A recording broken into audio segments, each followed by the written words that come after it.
In a leather-bound manuscript in the restricted archive at Aksum, Ethiopia, there is a section that does not appear in any Western Bible, any standard translation, or any publicly available edition of the Book of Enoch.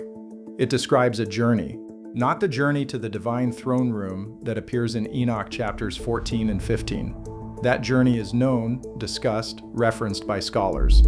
This is a different journey. Further, the text says Enoch was carried beyond the throne room, beyond the angels, beyond every created thing, to a place that has no name in any human language, because no human language developed a word for something that exists outside the universe itself. What the text says Enoch saw there is not theological poetry. It is a physical description, specific features, specific beings, a specific weakness in the boundary, a place where the wall between what was created and what existed before creation is thinner than elsewhere, and a specific direction in which everything inside the created universe is being pulled, slowly, without knowing why. That direction has a name in modern astronomy. Physicists call it the Great Attractor. The Enoch text calls it the drawing.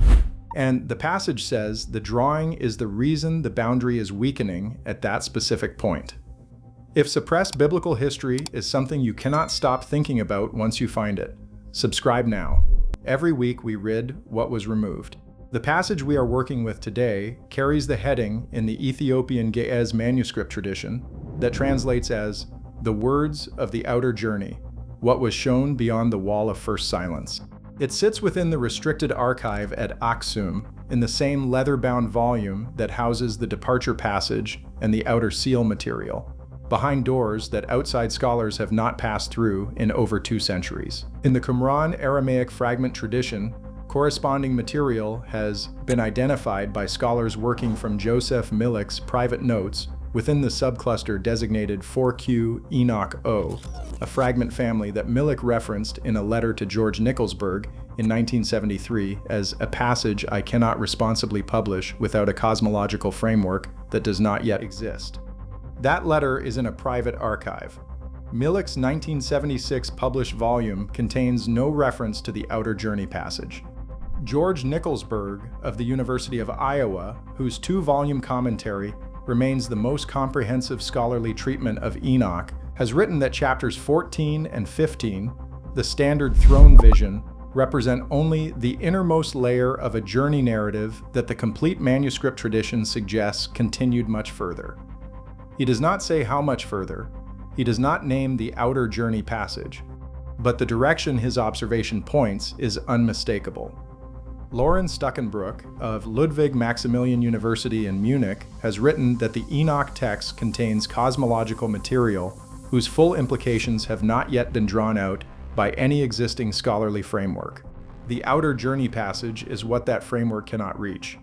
This is not the throne room vision. That distinction matters. The throne room vision in Enoch chapters 14 and 15 is documented, studied, familiar.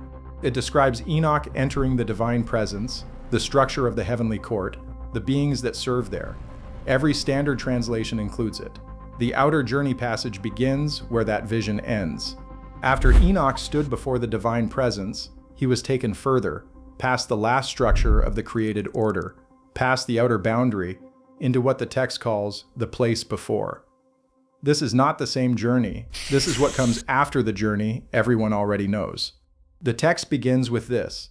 The boundary of the created universe is described in the outer journey passage as a physical structure, not a concept, not a metaphor, a wall. The Ge'ez word used is the same word used elsewhere in the Enoch text for the stone walls of the chambers in which the watchers are imprisoned, a word that implies mass, solidity, extent. The boundary has thickness.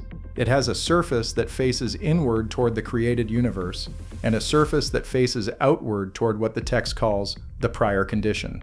The inward surface generates light. The text says this light is what the stars are made of, that the stars are not separate sources of light, but outward expressions of the boundary's inner surface radiating into the space it encloses. The outward surface absorbs. Nothing passes through it from outside. And from inside, nothing can see through it.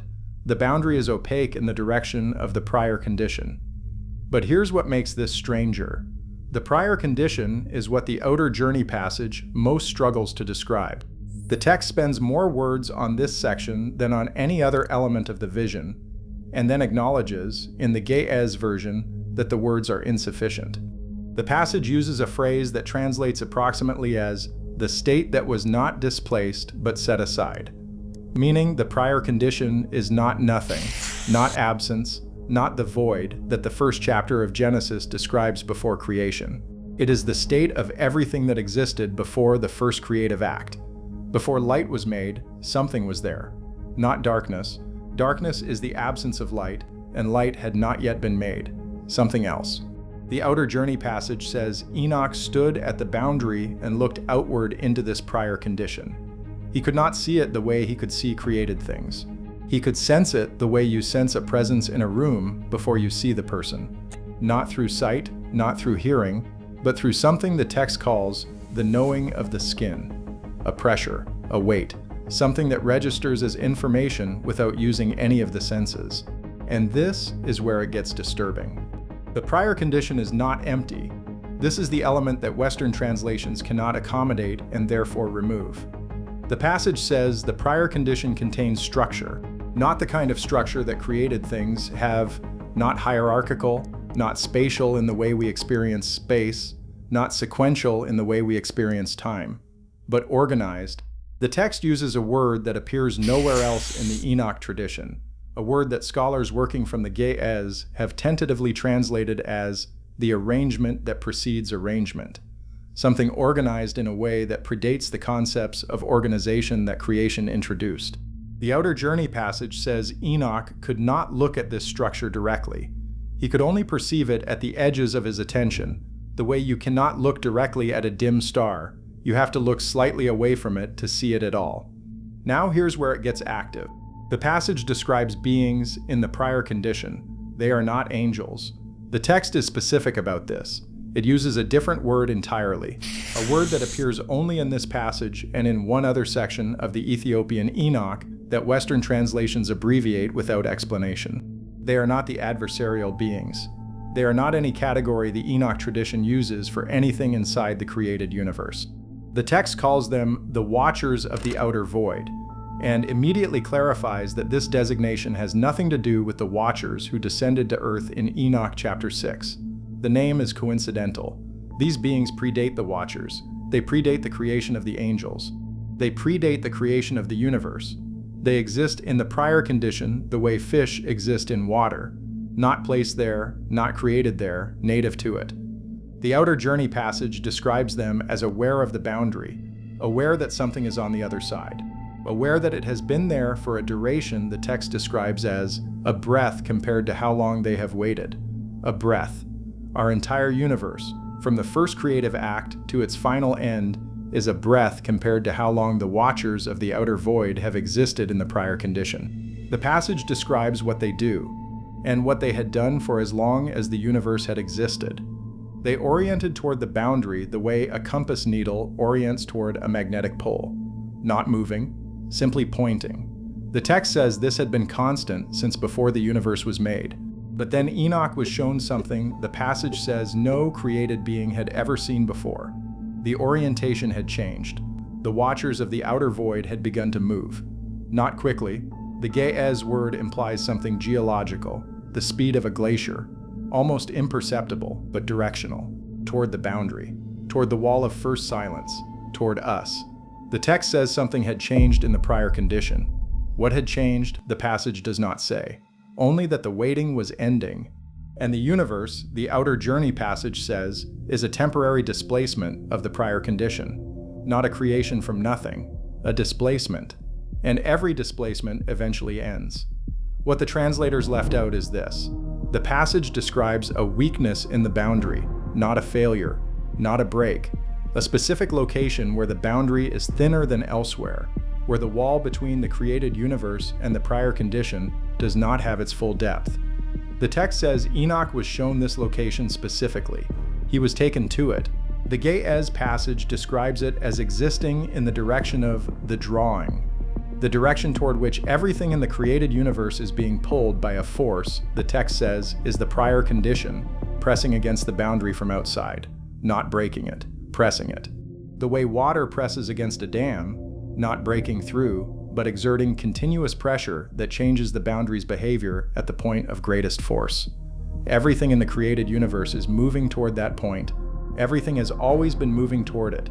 Created things do not choose this direction. They are drawn. In 1965, radio astronomers Arno Penzias and Robert Wilson at Bell Laboratories detected a faint signal coming from every direction in the sky simultaneously. A uniform microwave radiation that turned out to be the afterglow of the Big Bang itself. The cosmic microwave background, or CMB, the oldest light in the universe, emitted when the universe was approximately 380,000 years old.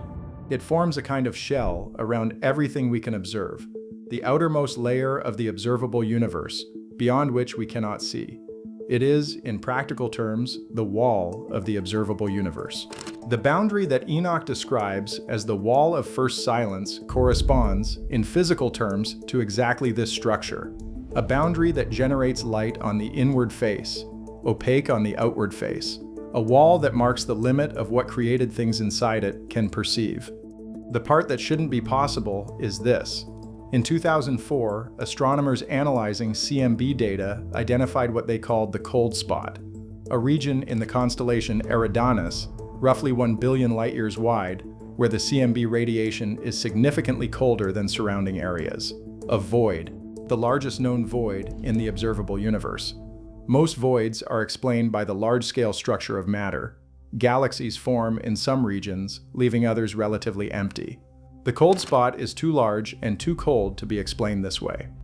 In 2015, Laura Mersini-Houghton of the University of North Carolina at Chapel Hill published a paper arguing that the cold spot may be evidence of an interaction between our universe and another universe before the Big Bang, a collision or influence from outside the boundary of creation, leaving a scar in the CMB that we can still measure today, a scar on the boundary, in the direction of anomalous cold. The outer journey passage describes the weakness in the boundary as a region where the cold of the prior condition presses closest, cold, at the boundary, in the direction of the drawing. There is also the Great Attractor.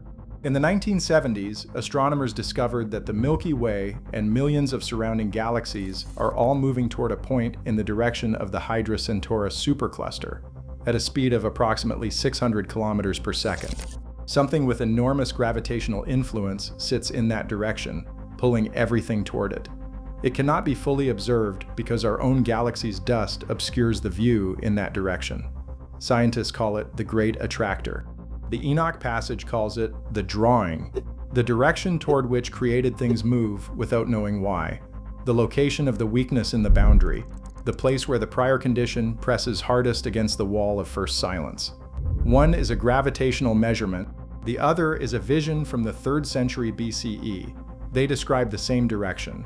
And dark energy, the force that comprises 68% of the total energy content of the universe and is causing the expansion of the universe to accelerate, has no accepted physical explanation. It behaves as if something outside the universe is pushing the boundary outward, not from inside, from outside. The text describes the prior condition pressing against the boundary. Dark energy pushes the boundary outward. The direction of the push is consistent with external pressure applied to the boundary from the outside. Physicists at Caltech, including Sean Carroll, who has spent decades on theoretical frameworks for what lies beyond the observable universe, have noted that dark energy behaves consistently with an outward pressure built into space itself. The Enoch text says that pressure comes from the prior condition pressing against the boundary from outside. Dark energy behaves exactly as the prior condition would behave. There is one more anomaly that the outer journey passage addresses, and that mainstream cosmology has noted without explanation. The CMB, the boundary wall's visible surface, contains a pattern of fluctuations that should be random. Statistical randomness means no preferred direction. But in 2005, researchers analyzing data from the WMAP satellite found that the large-scale fluctuations in the CMB are aligned along a common axis, a preferred direction running through the entire observable universe. The finding was so unexpected that cosmologists called it, informally, the axis of evil. A universe without a preferred direction should not have one. The Enoch passage says the created universe does have a preferred direction. the direction of the drawing, the direction of the weakness in the boundary, the direction everything is moving toward without knowing why. The suppression of the outer journey passage is the most consequential suppression in the entire Enoch tradition.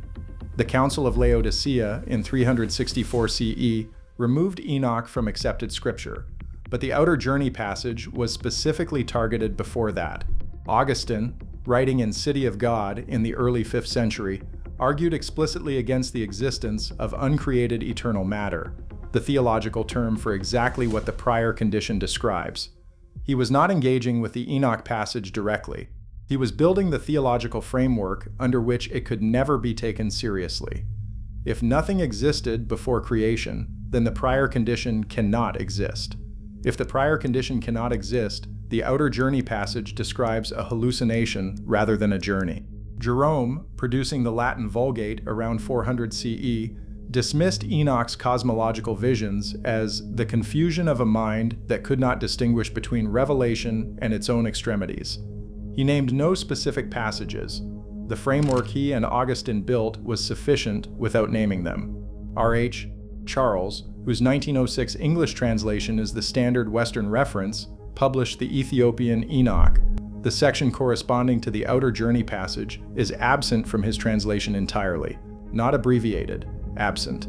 In its place, Charles inserted a bracketed note reading lacuna in the manuscript, meaning a gap, a missing section. Scholars comparing his translation against the Ge'ez source text have confirmed the manuscript itself has no gap at that location. The gap is in Charles's translation, not in the text. He placed a note saying the text was missing at exactly the point where the outer journey passage occurs. The text was not missing. He removed it and noted a gap that did not exist. In 2017, a researcher at Princeton University submitted a paper to the Astrophysical Journal proposing that the cold spot was consistent with a pre-inflationary boundary interaction, a collision between our universe's boundary and an external structure before expansion began. It was not published. A revised version submitted in 2019 remains under review. In 2021, a cosmologist at the Max Planck Institute for Astrophysics published findings from Planck satellite CMB data suggesting the cold spot could not be accounted for by any internal cosmological process. That paper was published and then largely ignored. The researchers have not published follow-up work on the cold spot. Now, let me be clear. I am not saying that Enoch literally traveled to the edge of the observable universe and stood in the prior condition. Ancient texts carry centuries of copying and interpretation across many hands. But what the text describes, a physical boundary generating light on its inner surface, a prior condition pressing against it from outside, a cold region at the boundary marking the point of greatest external pressure, a force drawing everything toward that point, and a universe with a preferred direction it did not choose, matches the current state of cosmological physics with a precision that no 3rd century BCE writer should possess. The CMB wall is real. The cold spot is unexplained. The great attractor is real and partially obscured. The axis of evil alignment is real and without consensus explanation. Dark energy is real and its source is unknown. And if the universe is only a temporary displacement of what existed before it, then the movement described in the outer journey passage, slow, geological, directional, may mean that temporary period is coming to an end. The outer journey passage accounts for all of this with a single unified description that no ancient framework predicted. The boundary is still there, at the edge of everything the most powerful telescopes we have ever built can observe. The cold spot is still in the CMB, cold and anomalous, pointing in the direction of the great attractor, which is still pulling billions of galaxies toward it at 600 kilometers per second. Dark energy is still accelerating the expansion. The Enoch manuscript is still in Aksum, the outer journey passage still inside it. Absent from every Western translation, absent from every scholarly edition, absent from every Bible that has ever been printed. Present only in the restricted archive, in a language that has been preserving it since the 4th century. The boundary presses outward. The drawing continues. The watchers of the outer void move, slowly, in the direction of the cold spot, in the direction of the drawing, at a speed the text says will not be measurable until it is too late to matter. They are no longer simply waiting.